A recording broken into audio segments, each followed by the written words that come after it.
Miles Johns went from getting rocked to knocking his opponent out in the span of 30 seconds, a genuine swing that ended a losing streak he badly needed to break. Stick around, because this comeback moment says a lot about his mental toughness. Welcome back to Euro MMA Zone, covering every big UFC, PFL, and MMA story as it breaks. Hit subscribe now and smash that like button before we dive in.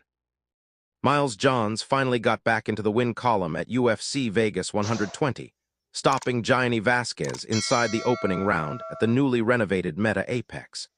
It marked his first win in nearly 26 months, dating back to a decision victory over Douglas Silva de Andrade at that same venue back in June 2024.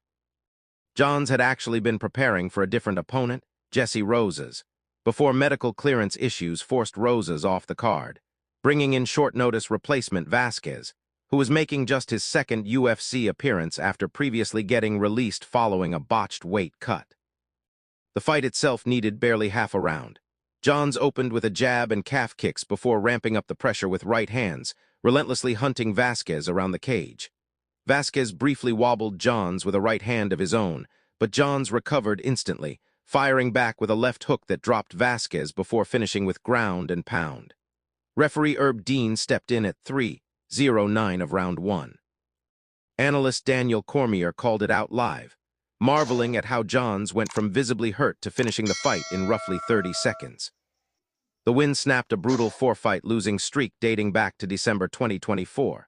Speaking with Cormier afterward, Johns got emotional about everything he's dealt with in recent years, from opponent changes to constant uncertainty, saying he's simply grateful for every opportunity the UFC gives him. Cormier also pointed out that Johns became the first fighter to ever finish Vasquez by knockout. Johns credited staying technically tight, rather than getting wild as the key to unlocking those finishes he knows he's capable of. Do you think this win gets Miles Johns' UFC career back on track? Drop your take in the comments. I read everyone. Subscribe for more UFC results, and I'll see you in the next one.